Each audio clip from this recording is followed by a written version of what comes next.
It's Motzei Shabbos, Parshas Vayakel, and I thought I would share some of my thoughts that I mentioned on Shabbos during the morning services. So this past week, we've been living with chapter 32 of the Tanya. Oftentimes on Shabbos, we discuss the Parsha of the week that we are studying at the time, but I thought it apropos to also discuss this week the Tanya that we study. The Tanya we study this week was chapter 32, which corresponds to heart. 32 in Hebrew is the letters Lamed Bet, which spells the word for heart, Lev. And we live day in, day out this week with the heart of the Tanya, which discusses the mitzvah of Avos Yisrael, of loving a fellow Jew. And seemingly, it's very easy for us to get lost in the many, many mitzvahs in the Torah, the 613 commandments, the amazing different personalities of people like Abraham and Sarah and Moses, and all the different personalities and the narratives and the stories and the moral tales. But sometimes what gets lost is the thread that ties it all together. And that thread is loving our fellow Jew, loving each other. In the Parsha, it talks about the gathering. Vayakel means to gather together. And so it's not by coincidence, but by divine providence that this week's Parsha and the 32nd chapter of the Tanya come together. A very interesting thing happened this week that I don't know how many people follow streaming NBA news, but they retired Amari Stoudemire's jersey number in the Phoenix Suns. He was a all-star player for many years, eventually joining the Knicks, local to us. And in subsequent years since his retirement, he's converted to Judaism. I don't know his status as a Jew per se, but I do know that he is a great lover of Judaism, a great lover of Torah, a great lover of Israel and mitzvahs. And during his retirement speech of his number, he gave a Devar Torah. And he gave a word of Torah to the 20,000 fans that were in the arena. And he brought out that the number that they were retiring next to his giant jersey there was number 32. And up on the big screen, you see the number 32 everywhere. And by Hashgacha Pratis, by divine providence, we're studying the 32nd chapter of Tanya, and he gives a Devar Torah saying that Lamed is 30 and Beis is 2, and Lamed Beis corresponds to the heart. And he says, I played every game with heart. That's the one thing I did. I played with heart. And 20,000 fans cheering, clapping, and to great applause, his Devar Torah in front of 20,000 Phoenix Suns fans. Just an amazing thing to see. And he talks about heart. So when we see that the thread that connects all of Judaism together is loving a fellow Jew, we have to understand it to the deepest level possible. There's a commandment in the Torah that we should love our fellow man.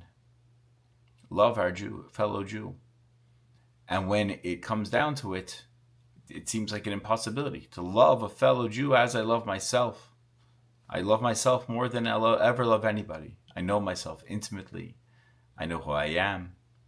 It's impossible for me to really, truly love somebody the way I love myself. But chapter 32 of Tanya gives us a way. It gives us a way to accomplish it through the understanding of the thread that really connects everything in the Torah. And that is to elevate the soul over the body, to make the spiritual paramount over the physical. And when a person focuses solely on the spiritual aspect of themselves, solely on their soul, then they are available to love a fellow Jew as they love themselves. Why is that so? Because if I focus on my body,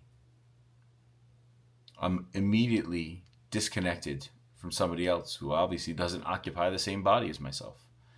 And even emotionally, if I decide to refine my character traits and refine myself emotionally, I'm still distant from another person who feels differently based on a similar set of circumstances. Intellectually, if I try and connect intellectually with another person and convince them to see the world through my eyes, to understand the world through my lens, as much as we can come to a certain understanding and a certain similarity of viewpoints, the truth is the Torah tells us there's no two minds that think alike. Ein l'dei shava. There's no two minds that think alike.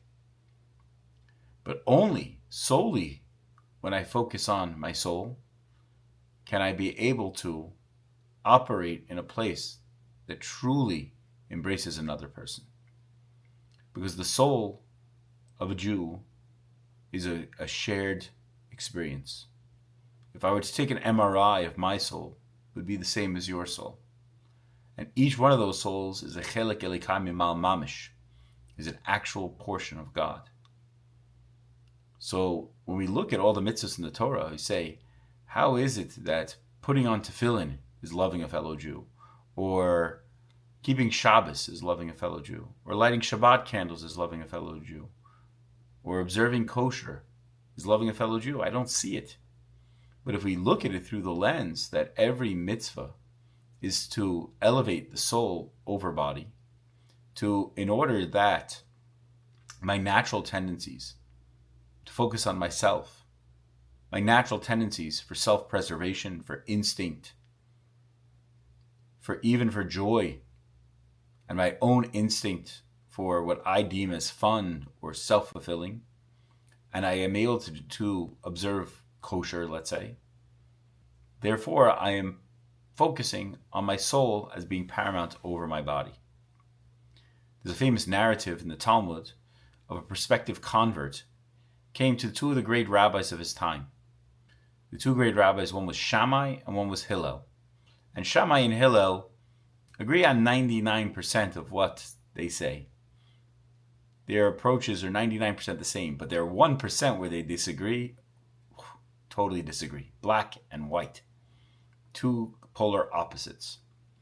And this prospective convert comes to Shammai first, and he says, Shammai, teach me the entire Torah standing on one foot. And Shammai kicked him out of his yeshiva, kicked him out of his institution of learning. It's basically saying it's an impossibility. Who are you? Chutzpah, get out.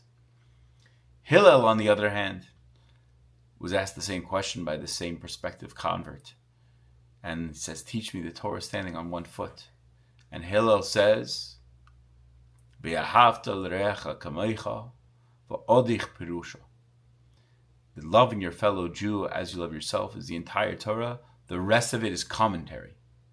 How can we say that?